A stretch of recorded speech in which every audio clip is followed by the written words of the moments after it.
The devastation caused by Typhoon Ragasa in China. In recent days, Typhoon Ragasa has unleashed tremendous destruction across southern China, leaving thousands in its wake. In Guangdong province, more than 2 million people were evacuated as the storm made landfall with ferocious force. In the city of Zhuhai, wind gusts reached up to 212 kilometers per hour, causing widespread damage and uprooting trees across dozens of streets. Many cities in Guangdong shut down schools, public transit, and major businesses as power lines fell and flooding overwhelmed low-lying neighborhoods. Hong Kong also suffered severely. Hundreds of trees were toppled, roads were submerged, and the lobby of the Fullerton Ocean Park Hotel was flooded when waves breached its glass doors. Over 100 people were reported injured, and emergency services scrambled to clear debris and restore infrastructure. Meanwhile, in China's coastal regions, the storm triggered prolonged blackouts affecting tens of thousands of households. Transportation networks were paralyzed. Over 500 flights in Shenzhen alone were cancelled. Public transit was suspended, and intercity rail and highway links were disrupted. Beyond physical damage, many families now face the heartbreak of loss, the loss of homes, possessions, sources of income, and even the loss of loved ones. The storm has exposed vulnerable communities, especially those in flood-prone or low-elevation zones, to devastation beyond immediate repair. Beyond physical damage, many families now face the heartbreak of loss, the loss of homes, possessions, sources of income, and even the loss of loved ones. The storm has exposed vulnerable communities, especially those in flood-prone or low-elevation zones, to devastation beyond immediate repair. A prayer for those enduring loss, hardship, and suffering.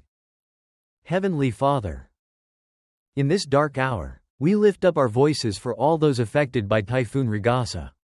To those who have lost loved ones, shelter, or security, we offer our deepest sympathy. May your presence be a source of comfort in their grief. Give courage to the rescuers, volunteers, and emergency workers who risk their lives to bring hope and relief.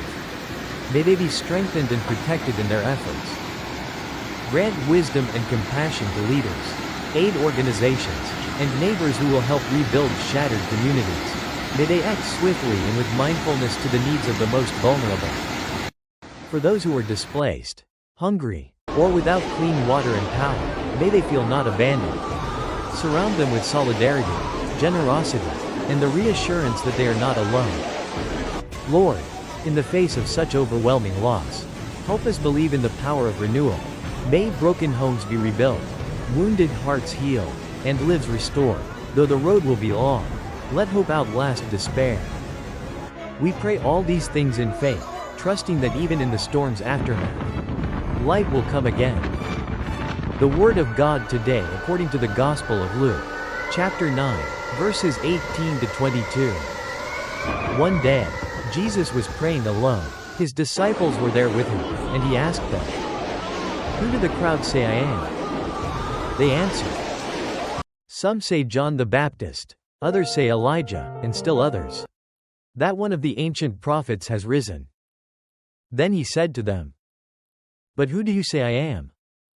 Peter replied, "You are the Christ of God." Jesus strictly instructed them not to tell this to anyone. And he said, "The Son of Man must suffer greatly, be rejected by the elders, the chief priests, and the teachers of the law, be killed, and on the third day be raised to life." Who is Christ? After preaching the good news of the kingdom of God and performing many miracles to reveal his divine nature, Jesus began to test his disciples to see if they truly recognized him as the Savior.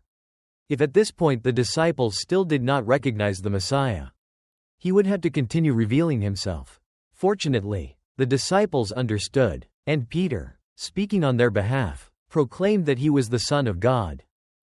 However, once his divine identity was revealed, Jesus immediately spoke of the path he must take to redeem humanity, the path of the cross. For me, who is Christ? Through Scripture, we know he is the Messiah.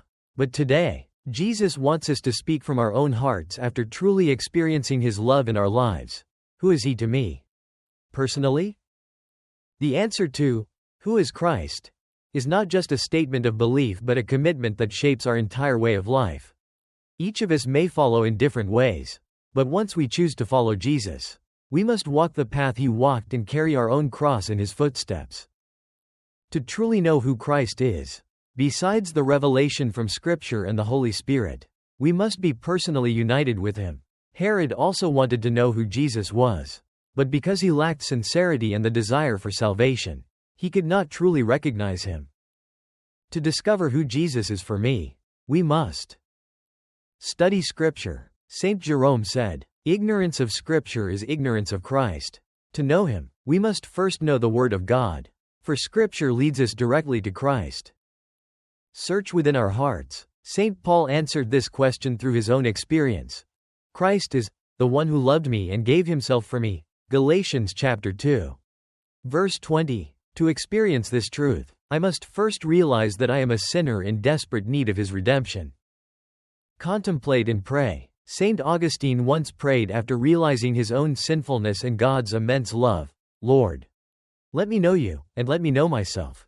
The more we know Christ, the more we experience his love, and the greater our joy becomes. If we desire to truly feel his love and answer the question, who is Christ for me? We must thirst for him and pray constantly. Through daily prayer, we will keep discovering Jesus anew in our lives, in our families, friends, and communities. Finally, to know him, we must walk his path. When we experience sacrifice and serving others, we will recognize him more clearly, the one anointed to serve and to give his life for our salvation. Amen.